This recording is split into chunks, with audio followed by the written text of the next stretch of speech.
Hi, I'm Leigh and welcome to my small batch Big Taste Kitchen and to week 3 of a cake month. Now, if you missed the last 2 weeks, be sure to check out my tres leche cake. It's so yummy, especially topped with fresh strawberries. And also last week's recipe, which was hummingbird cake. And if you don't know what hummingbird cake is, either did I before I made the video. Check it out and I'll tell you why it's called hummingbird cake. But this week, we are making an Italian cream cake. Now, this was a viewer requested recipe. And just like the hummingbird cake, this is a cake I was not familiar with and don't remember having had because mainly I'm sure it has pecans and coconuts in the cake, which are typically 2 ingredients that are not my favorite in baked goods. But I gotta tell you, this cake changed my mind. All right, an Italian cream cake is a very moist white cake thanks to the buttermilk that's in it. And then it is full of amazing, yummy flavor thanks to the toasted pecans and the toasted coconut. The cake is then topped with a creamy cream cheese frosting. Now, the name of the cake, Italian cream cake, it's really a traditional kind of classic Southern cake, but they think it got its name because back when the recipe was developed, cream cheese was a very typical Italian ingredient. And so because of the cream cheese frosting on this, it was called Italian cream cake.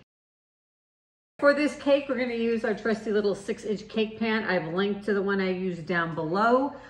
All of our cakes during cake month are gonna be made in the 6-inch, and I have a lot of other recipes here on YouTube using this size pan. If you're doing small batch cooking, you need a 6-inch cake pan. So we're gonna go ahead and spray it with my favorite baking spray. Cover it up there. Baker's Joy works amazing. Your cakes will come out of the pan perfectly every time when you use this. We're gonna go ahead and spray the pan. And then we are gonna line it with the bottom with some parchment paper or wax paper. I cut mine with parchment paper. We're gonna lay that in the bottom. I just traced around the bottom of the pan on the parchment paper, cut it out. And then I'm just gonna give that paper a spray too, so I know my cake is gonna come right out. All right, let's mix up our cake. Okay, in this bowl, we are going to mix together our dry ingredients, which are a 1/2 cup of all-purpose flour. We're gonna put in a 1/4 teaspoon of baking soda and a pinch of salt. All right, and then we're gonna set that aside and do our wet ingredients. And then we're gonna take our butter, and I've got a 1/4 cup here, 4 tablespoons of salted butter. And we're gonna add that into our bowl. And you want it, like I said, softened, room temperature, helps it to incorporate so much better. And then we're just gonna take our hand mixer, and we need to plug it in first. There we go. And just go ahead and cream it up so that all the other ingredients are gonna incorporate a little bit better. And then we're gonna take, I have a 1/2 cup of granulated sugar, add that in with our butter.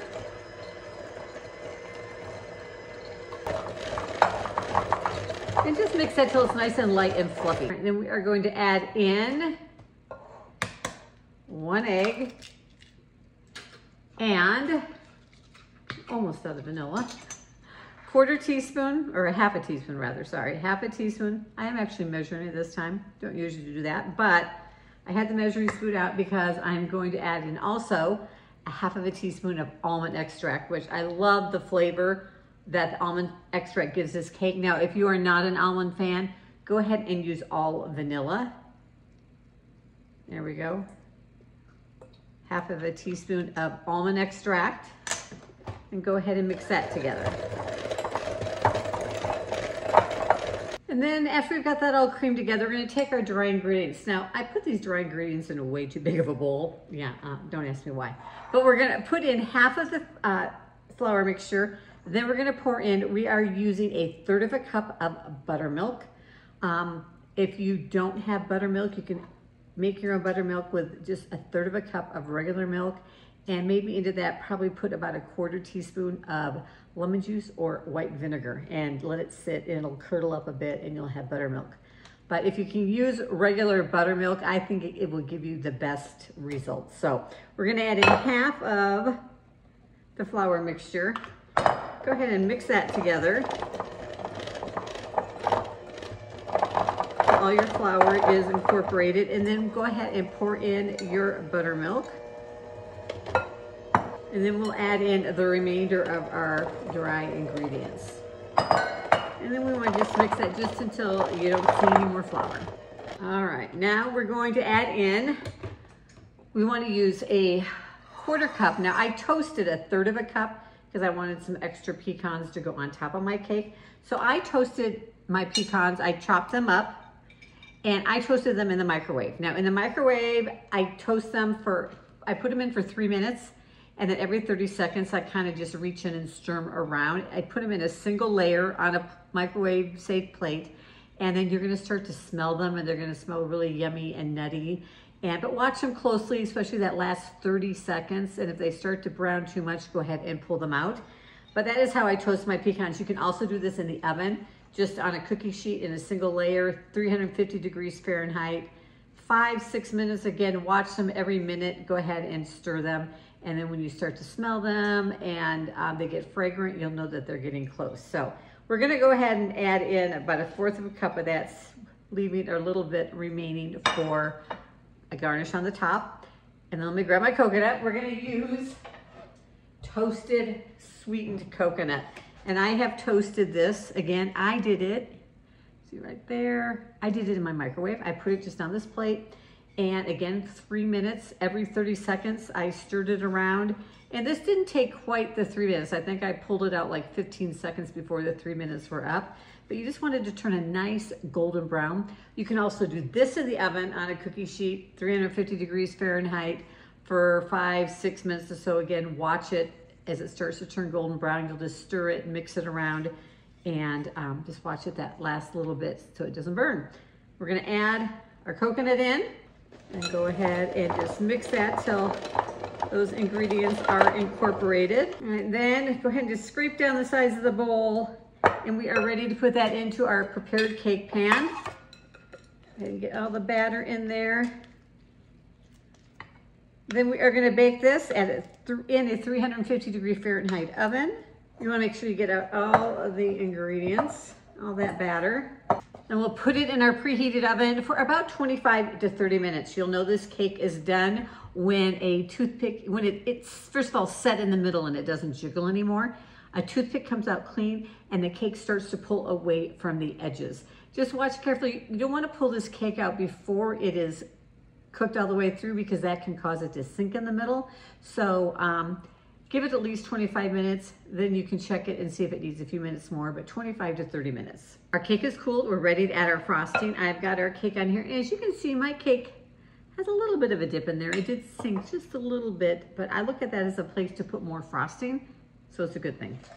All right, let's go ahead and we'll just frost this little cake, and we're gonna put this cream cheese, almond cream cheese frosting on the sides and on the top. After you got the frosting, I'm definitely not a professional cake decorator. We're gonna take some of those toasted pecans we set aside, and I'm not sure if I told you to set aside a little bit of the toasted coconut, but go ahead and do that, or go ahead and just toast up a little bit more. And we are going to sprinkle that on the top. It will hide any bad frosting that I may have done. And add it a little, just makes it a little prettier, adds a little bit more flavor, texture to the cake. Add a few of the pecans. And now we are ready to taste test our Italian cream cake. All right, let us cut into this yummy Italian cream cake. All right. Yum. So tender and moist, thanks to all that buttermilk. And the crunch of the toasted pecans and the slight subtle coconut flavor. It's not an overwhelming coconut flavor at all. But my favorite part is that yummy almond flavor in there, in the frosting and in the cake. It is so good. Thanks to whoever suggested we try an Italian cream cake. It's delish. You're gonna love it. Thanks for joining me here in the kitchen this week. I'll see you in the next video. We've got one more week of Cake Month coming up, and this one is a good one. This one is a recipe or a cake that I ate on a recent trip to Italy and couldn't wait to come home to make.